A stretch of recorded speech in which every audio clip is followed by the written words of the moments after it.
Et voici votre émission « Il est écrit ».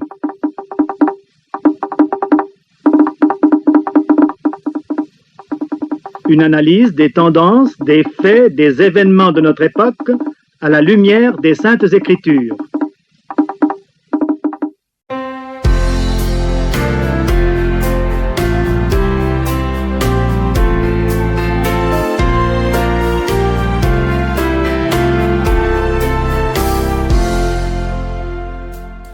Aimables auditeurs, vous tous qui nous suivez semaine après semaine, bonjour et merci d'être là pour Il est écrit, votre programme que l'Église adventiste du 7e jour vous propose tous les samedis matins quand il est 7 heures. Aujourd'hui encore, une équipe dynamique est là pour vous servir. Lionel Simo à la console technique, Madeleine Sangou pour nos conseils santé, Jean-Paul Ketia pour la synthèse de l'étude de la semaine, Emmanuel et Marcel Milon à la logistique. Clovis Soutien-Faupas, c'est moi. Et pour lancer notre programme, je vous invite à venir à Jésus pour être lavé et purifié de nos péchés. Mes chers amis, où que vous soyez maintenant, installez-vous confortablement alors que nous savourons cette chanson intitulée « Crée en moi un cœur pur ».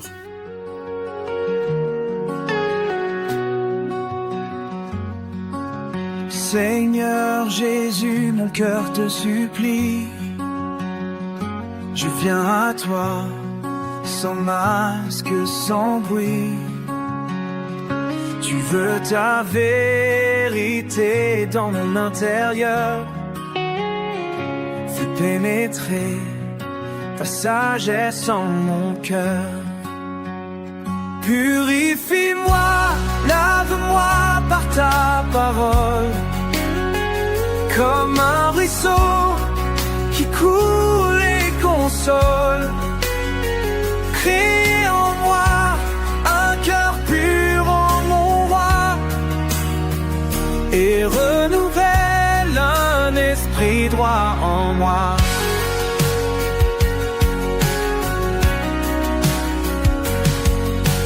Oh mon Dieu, ne me rejette pas. Ne retire pas ton esprit de moi. Rends-moi la joie de ton grand salut. Et que ta grâce en moi soit absolue. Purifie-moi, lave-moi par ta parole. Comme un ruisseau qui coule et console. Crée en moi un cœur pur, ô mon roi. Et renouvelle un esprit droit en moi.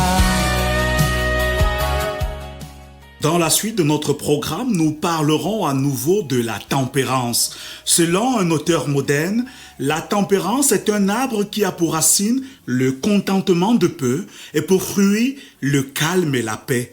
Mais comment arriver concrètement à devenir tempérant? Cela est-il même possible puisque nous vivons dans une société qui nous offre tant de plaisir et de séduction? Restez des nôtres parce que dans ce magazine, Il est écrit aborde spécialement ces questions et bien d'autres encore. Nous aurons aussi une méditation qui nous parle de l'alimentation. Savez-vous qu'une mauvaise alimentation, couplée au manque d'exercice physique, sont les principaux risques pour la santé à l'échelle mondiale? Voilà qui a fait dire à Joël Robuchon que la santé par l'alimentation, c'est l'enjeu des années à venir. La qualité de la nourriture que nous prenons chaque jour détermine en grande partie notre état de santé physique, mental et moral. Restez concentrés, chers amis, parce que dans ce magazine, nous en apprendrons un peu plus à ce sujet. Nous aurons aussi notre nouvelle rubrique École du sabbat qui fait le point sur le thème étudié pendant la semaine dans notre guide d'études bibliques. Nous finirons enfin avec notre page de nouvelles pour prendre la température de l'Église ici et ailleurs. Si vous nous rejoignez seulement maintenant, vous êtes sur la CRTV, station régionale de l'Ouest, et vous faites bien d'écouter Il est écrit, un magazine conçu pour votre total bien-être.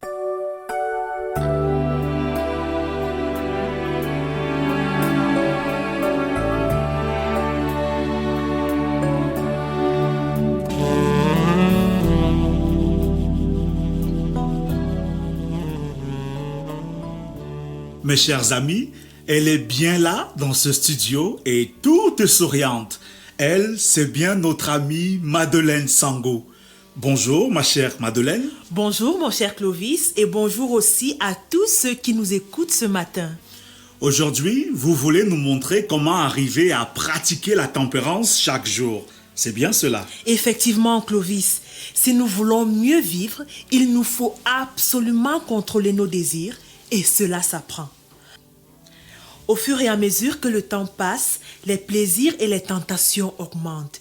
Ils sont tellement nombreux que nous nous sentons accablés par eux. Malgré tout cela, il est possible de les surmonter. Mes chers amis, avez-vous déjà éprouvé un désir démesuré pour quelque chose ou quelqu'un? Voici quelques conseils pour mieux pratiquer la maîtrise de soi. 1. Réapprendre à écouter son corps et pas d'abord son seul plaisir. Prenons la nourriture selon le besoin de la santé et non selon notre désir. 2. Savoir dire non au plaisir quand le corps nous demande de nous arrêter. Nous pouvons ressentir quand nous passons du besoin à la jouissance démesurée. Cela demande un effort, mais c'est nécessaire. Prenons l'habitude de sortir de table en sentant encore un petit creux dans l'estomac. 3. Maîtriser le plaisir de la bouche. Il faut apprendre à manger un peu plus de ce qu'on aime moins et un peu moins de ce qu'on aime plus, car ce que nous aimons n'est pas toujours ce qui est bon pour nous. 4. Veiller à ce que la nourriture ne devienne pas une obsession ni de l'esprit ni des conversations. Se souvenir avec délectation du dernier bon petit déjeuner, ne penser qu'au prochain repas, se plaindre sans arrêt des menus sont des manques de réserve. L'abstinence commence par le fait d'accepter le contenu de son assiette sans rechigner. 5. Choisir de prendre des boissons saines. L'eau est la boisson par excellence à consommer chaque jour en quantité suffisante. Les boissons saines comme de l'eau ou des jus de fruits naturels nous permettent non seulement de nous réjouir en toute sobriété, mais elles sont aussi très bonnes pour notre santé. Au contraire, l'alcool cause un grand tort non seulement sur la santé physique, mais aussi sur la santé mentale. 6. Maîtriser ses yeux. Dans le livre de Matthieu, chapitre 6 au verset 22, il est écrit « L'œil est la lampe du corps. Si ton œil est sain, ton corps le sera également. » Nous devons veiller sur notre langue et notre sens de l'imagination. N'hésitons pas à bannir toute curiosité malsaine. Voir un film pornographique pour savoir ce que c'est risque de devenir très rapidement une dépendance. 7. Fuir tout ce qui favorise le désir sexuel démesuré ou illicite. Si on y goûte, il y a de fortes chances qu'on y goûte à nouveau. La chasteté enseigne à reconnaître sa faiblesse et la miséricorde divine. Enfin, par-dessus tout, n'oublions pas de demander à Dieu chaque jour la force de surmonter nos faiblesses, car il est toujours là pour nous.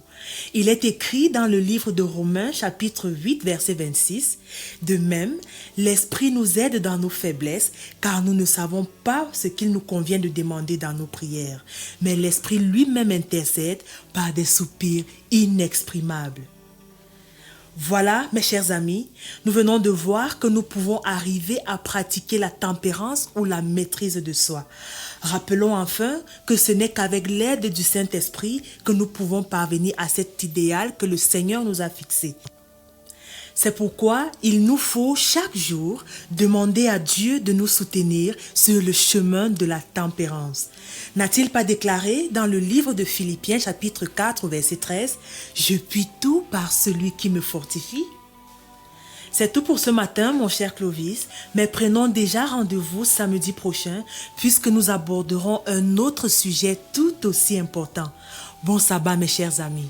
Bon sabbat, ma chère Madeleine, et plaise à Dieu que nous soyons tous au rendez-vous la semaine prochaine.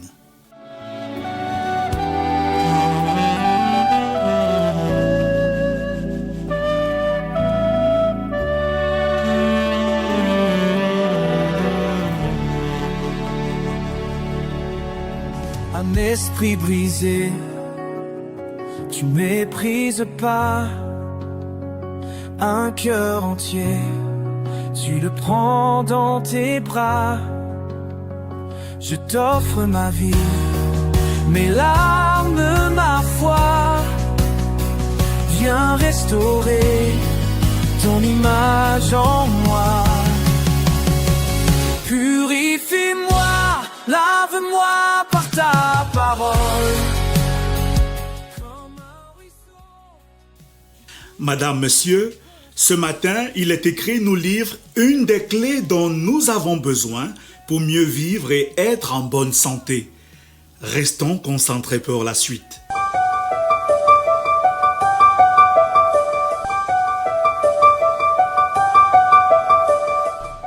Assalamu alaikum.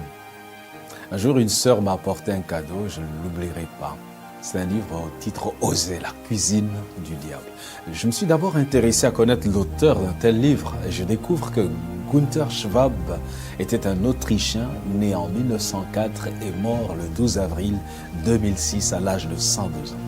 Je me suis mis à le lire et j'avoue que cet ouvrage démontre une stratégie savamment mise sur pied pour en finir avec la race humaine. Il dénonce de manière documentée et factuelle les lobbies entre politique et industrie, les entreprises, les firmes pharmaceutiques, les médias. Günther Schwab livre ses vérités graves sur la base d'un mythe de Faust où un journaliste américain, Bob Harding, veut gagner 3 recrues à la cause sataniste. Il s'agit d'un technicien allemand, Alfred Groth, une jeune Française docteur en médecine, Françoise Duclark, et un poète suédois, Sten Stolpe. Ils ont été mystiquement ravis à la rencontre de Belzébuth, le diable en personne. Ce dernier présentera ses différents collaborateurs, entre autres Azo, chef du département des poisons, démon des conservateurs alimentaires, Morph, chef du service gastronomie, spécialiste de la dégradation de l'alimentation, Karine, diablesse chargée de la dégradation dentaire, et Tox, chef du service de l'empoisonnement de la vie. Cet ouvrage est le rapport de plusieurs démons, tous appliqués à dévitaliser et à frélater les aliments de l'homme. Morph, spécialiste de la dégradation de l'alimentation, reconnaît que dans ce qu'on appelle le milieu d'un être vivant, la nourriture représente un facteur de tout premier ordre. Il dépend de la nourriture que la vie soit saine ou malsaine, qu'elle se prolonge ou qu'elle prenne fin. Parfois, où une société, partout où une société humaine se nourrit simplement et naturellement en vertu d'antiques traditions, on a vu fleurir la santé. Les qualités morales sont très élevées. Par contre, la dégradation des aliments conduit à la dégénérescence de l'homme. Le diable va donner dans ce témoignage, il fait croire au monde moderne que la nourriture n'est faite que pour rassasier. Une erreur naïve. La valeur biologique globale d'un aliment est un mystère qui échappe aux investigations de la science. Il en est de cela comme du problème de l'origine de la vie. Les substances actives vitales sont d'une multiplicité infinie, d'une complexité qui défie toute analyse. Il est impossible de les utiliser artificiellement et encore plus de les recomposer. Et personne malheureusement ne semble comprendre. Les armes les plus redoutables pour ruiner la santé de l'humanité sont le sucre blanc, la farine blanche, les conserves, l'alcool et le tabac. Le diable et ses agents savent qu'une alimentation équilibrée, naturelle, représente un mélange subtil en juste proportion d'une grande multiplicité de substances vitales. Elle maintient la santé et la beauté, ces dons de la nature. Mais une alimentation carencée rend les hommes laids. La noblesse des expressions et des formes a été anéantie. Nous avons adopté l'usage de vivres d'importation et nous le payons très cher. Les poudres du diable, ses fards et ses faux ongles, les fossiles ont ramolli et vieilli les visages. Regardez. Les sucreries ont consacré l'irrégularité des dentures. Les dents sont cariées à plus de 75%, alors qu'il nous suffit de consommer beaucoup plus de fruits pour avoir de très belles peaux et de beaux visages. Nos salons de beauté sont nos cuisines abandonnées pour des fast-foods et des boîtes de conserve. Toutes les connaissances qui pourraient sauver la vie de l'humanité sont en sa possession. Les remèdes sont là, à portée de sa main. Elle n'aurait qu'à s'en servir. Mais le diable a enlevé aux hommes l'envie et la capacité de se servir des moyens naturels. On se moque des légumes sans sel. On trouve que les plats du village ne sont pas présentables, que le gombo est capricieux, que le haricot sans huile est démodé. Nos jardins ne portent plus suffisamment de plantes parce que nous avons utilisé des herbicides. La pharmacopée de grand-mère est jugée trop arriérée, ces méthodes pas du tout à notre goût. Nous aimons la facilité des produits chimiques. Très honnêtement, Günther Schwab s'est montré visionnaire dans l'évocation de la pollution des eaux et des sols avec l'utilisation des engrais, des herbicides, des pesticides, des insecticides chimiques. Il a eu vraiment raison de dénoncer la dégradation de la qualité de la nourriture par les colorants, les conservateurs, les exhausteurs de goût et les édulcorants. Sa vision rejoint celle que Dieu a donnée à l'être humain. Daniel et ses 3 compagnons ont compris cette science et ont refusé de se souiller par les mets de la table du roi Nebuchadnezzar. Ils ont préféré les légumes et les fruits au plat tentant du roi. Le vœu de Dieu a toujours été que nous prospérions à tous égards et que nous soyons en bonne santé. Si tu es malade, cherche à en connaître les causes réelles. En dehors des attaques mystiques, généralement, nos maux viennent de la violation des lois de la santé. Le chemin de santé ne passe pas par l'officine du pharmacien, il passe par la cuisine. Pour faire face aux menaces des maladies, mangeons comme nous l'a prescrit Dieu notre Créateur. Il est temps d'ouvrir les yeux et de comprendre que le monde entier est sous l'emprise des forces du mal, qui ne visent que la mort, malheureusement. Jésus-Christ nous a bien prévenus que le voleur ne vient que pour tuer, égorger et détruire. Mais Dieu veut que nous ayons la vie en abondance. Comme le dit la 3e épître de Jean, « Bien-aimé, je souhaite que tu prospères à tous égards et sois en bonne santé comme prospère l'état de ton âme. » 3 Jean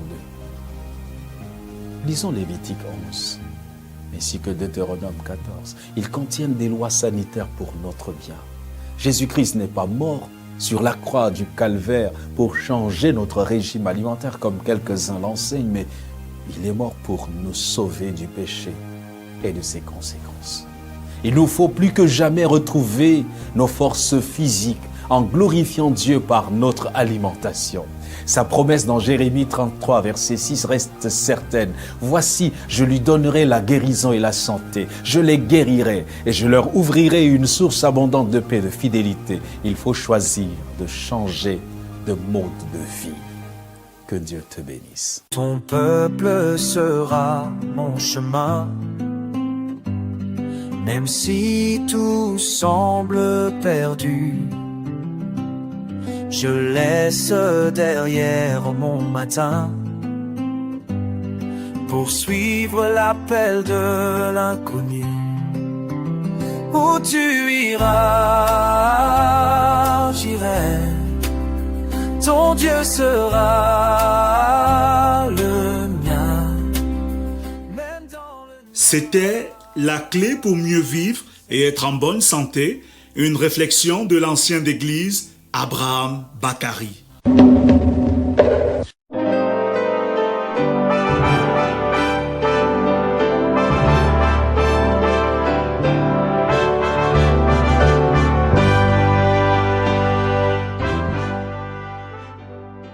Madame, Monsieur, J'accueille maintenant dans ce studio Jean-Paul Ketcha pour la nouvelle rubrique consacrée à notre guide d'études bibliques hebdomadaire. Bonjour Jean-Paul. Bonjour Clovis et bonjour à nos fidèles auditeurs. Dans le cadre de l'étude systématique de la Bible, les adventistes chaque trimestre étudient dans ce livre merveilleux un thème découpé en 13 grandes leçons, elles-mêmes segmentées en petites leçons pour chaque jour de la semaine. Et nous avons bien étudié la leçon 3 pour cette semaine. Tu l'as dit Clovis, la leçon 3 cette semaine est intitulée « Des débuts difficiles ». La Bible nous dit dans Exode chapitre 5, les versets 1 et 2, « Moïse et Aaron se rendirent ensuite auprès de Pharaon et lui dirent, « Ainsi parle l'Éternel, le Dieu d'Israël. Laisse aller mon peuple, pour qu'il célèbre au désert une fête en mon honneur. » Pharaon répondit, « Qui est l'Éternel pour que j'obéisse à sa voix en laissant aller Israël? Je ne connais point l'Éternel et je ne laisserai point aller Israël. » Moïse reçut l'appel de Dieu à conduire le peuple d'Israël hors d'Égypte pour un pays où coulait le lait et le miel. Après plusieurs hésitations de celui-ci et après l'assurance que Dieu lui donna, ainsi que des preuves de son accompagnement indéfectible dans cette lourde mission, Moïse accepta et alla voir Pharaon pour commencer le processus au cours duquel il ferait sortir d'Égypte le peuple de Dieu, les enfants d'Israël. Répétant mot à mot les paroles de l'Éternel, Moïse dira à Pharaon, « Laisse aller mon peuple. » À cet ordre de l'Éternel, Pharaon opposa une réponse cinglante. « Qui est l'Éternel pour que j'obéisse à sa voix ?» Quelle audace, quel déni! Cette déclaration de Pharaon sonne comme un acte de défi et de rébellion contre Dieu lui-même. « Je ne connais point l'Éternel, ajouta-t-il, et je ne laisserai point aller Israël. » Quel début difficile pour Moïse! Bien que celui-ci ait dû savoir dès le départ que la tâche que l'Éternel lui avait confiée ne serait pas facile, il ne pouvait probablement pas imaginer un début aussi difficile. Mesdames, messieurs, connaissez-vous l'Éternel?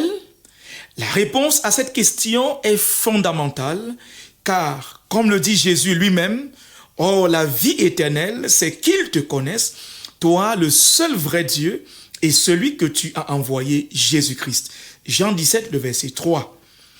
Une autre leçon importante à tirer de cette étude est que le fait d'être enfant de Dieu et de le suivre ne nous met pas à l'abri des difficultés et des épreuves. Au contraire, la douleur de nos épreuves est souvent grande au point où on vient à se demander si Dieu est toujours avec nous. Et dès lors, il devient difficile d'entendre sa voix qui ne cesse de dire « Mon fils, ma fille, je suis l'Éternel, je suis là, à tes côtés, pour te secourir et te délivrer. » Disons-nous ceci, Dieu permet souvent des épreuves dans notre vie pour faire éclater sa gloire et pour que notre témoignage soit davantage grand. Face aux épreuves de notre vie, n'abandonnons pas l'Éternel. Oui, mesdames, messieurs, lorsque nous persévérons malgré les épreuves, Dieu apporte toujours des solutions selon ses termes et en son temps.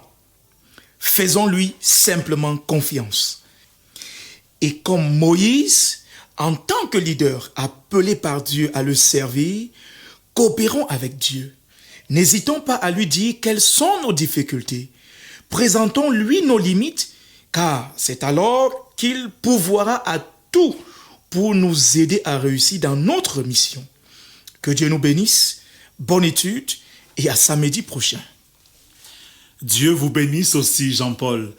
Mes chers amis, nous voulons vous rappeler qu'il vous est possible de recevoir le guide d'études bibliques de ce trimestre consacré au grand thème de l'Exode dans l'Ancien Testament. Écrivez-nous simplement par WhatsApp au 655 27 16 86 ou encore au 675 96 66 59.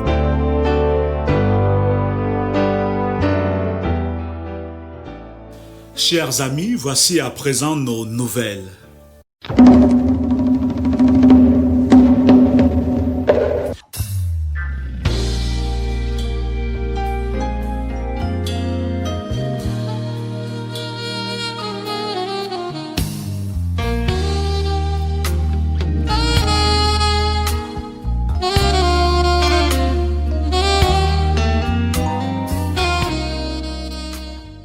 Dans le cadre du réveil et de la réforme, nous lisons toujours un chapitre de la Bible chaque jour et cette semaine, dès demain dimanche, nous lirons dans le livre de Lévitique du chapitre 5 au chapitre 11. L'autre lecture de la semaine se fera dans le livre intitulé Patriarches et prophètes au chapitre 18 et 19. Chaque jour, à 7h le matin ou 7h le soir, nous allons supplier le Seigneur pour qu'il nous remplisse de son esprit. Nous allons enfin prier pour les élèves qui ont été recalés aux différents examens officiels afin qu'ils ne sombrent pas dans le désespoir et la dépression.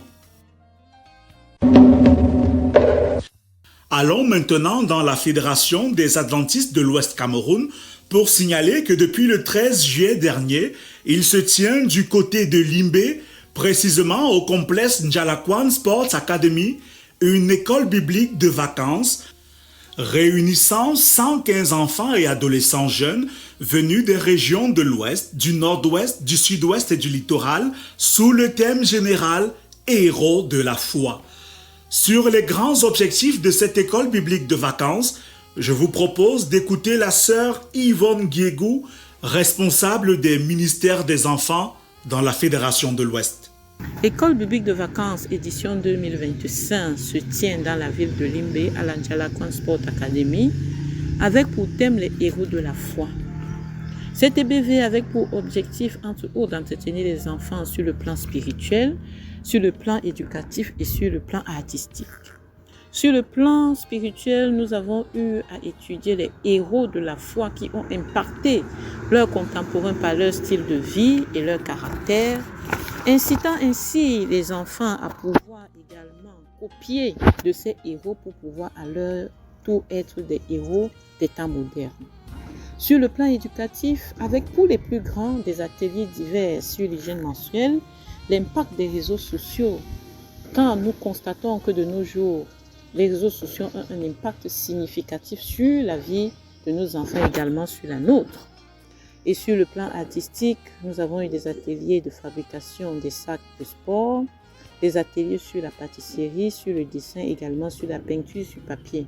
Sans oublier, bien évidemment, des jeux en plein air qui ont permis à nos enfants de passer de bons moments tous ensemble, consolidant ainsi les liens de fraternité, la consolidation également des connaissances que nous avons acquises, de sorte que nous puissions dire que nous avons rencontré également le Seigneur pendant ces moments. Et puisqu'on parle de l'encadrement de nos enfants en cette période de vacances, prenons attache avec le pasteur Ndikibias Gustave Olivier, responsable des ministères de la jeunesse adventiste dans la Fédération de l'Ouest. Bonjour Clovis, bonjour mesdames et messieurs, chers auditeurs. C'est avec plaisir que je vous retrouve dans cette grande émission Il est écrit. Alors pour ce qui est des activités de la jeunesse adventiste ou bien de l'église adventiste, durant cette période en ce qui concerne la jeunesse, il faut noter que dans notre fédération, c'est-à-dire dans le territoire qui concerne le nord-ouest, le sud-ouest, l'ouest et le littoral, 3 événements majeurs sont en cours et à venir. En cours, c'est-à-dire que depuis le 13 juillet dernier, les enfants encadrés par Madame Guégou Yvonne dans le cadre des ministères des enfants sont du côté de Limbé, du côté de Njalakwan, où ils ont passé une semaine extraordinaire à célébrer Dieu et à jouer ensemble. Alors que les enfants avec Maman Yvonne se retrouvent du côté de Limbé, nous avons une délégation de jeunes de Vogada et de Djungolo de Yaoundé qui ont décidé de passer une semaine merveilleuse dans dans notre territoire. Ils sont à Bamena, ils ont passé une semaine extraordinaire dans la proclamation de l'Évangile et aussi à travers des jeux et la découverte de la ville. En plus de ces deux événements qui vont prendre fin ce jour, demain ce sera le retour des délégations, nous leur souhaitons un bon retour. Nous avons un autre programme qui va commencer exactement le 27 juillet du côté de Mandjo. Environ 500 jeunes de la Fédération de l'Ouest Cameroun vont se retrouver du côté de Mandjo pour des compétitions entre les districts de football, handball, pour prier ensemble, pour des activités des communautaires, et aussi pour proclamer l'Évangile à travers les chants, à travers la prédication de la parole. Nous croyons que le Seigneur nous a donné beaucoup de talents, beaucoup de compétences que nous voulons mettre ensemble pour le louer et passer de bonnes vacances. Restons dans la Fédération de l'Ouest, mais cette fois parlons des ministères de la femme adventiste.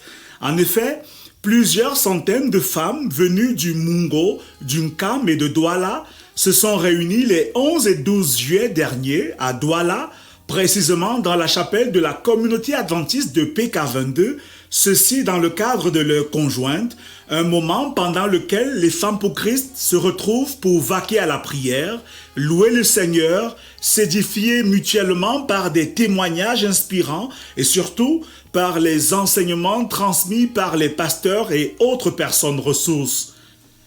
C'était aussi une occasion pour que les différentes sociétés de femmes présentent leur rapport d'activité ainsi que leurs plans pour l'avenir sous l'œil attentif de la sœur Batanti Liberté, coordonnatrice des ministères de la femme adventiste, et avec la bénédiction du docteur Étienne Kamga, président de la fédération, et de ses proches collaborateurs. À l'étranger, au Brésil, le 15 juin dernier, l'Église adventiste du 7e jour a célébré son 130e anniversaire dans ce pays. En effet, c'est le 15 juin 1895 que la première congrégation adventiste a été fondée dans la communauté rurale de Gaspar Alto, dans l'État de Santa Catarina.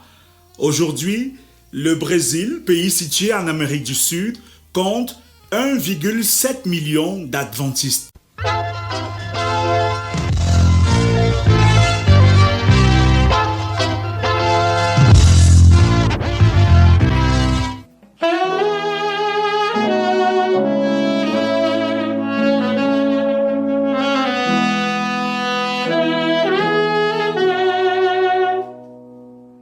Chers amis, notre programme s'achève maintenant, mais si vous avez besoin de prières, de conseils ou d'études bibliques, contactez-nous au 699 85 85 69 ou au 675 42 80 95 ou enfin au 699 66 45 05. Merci à la formidable équipe de la CRTV Ouest pour la mise en onde de ce magazine semaine après semaine.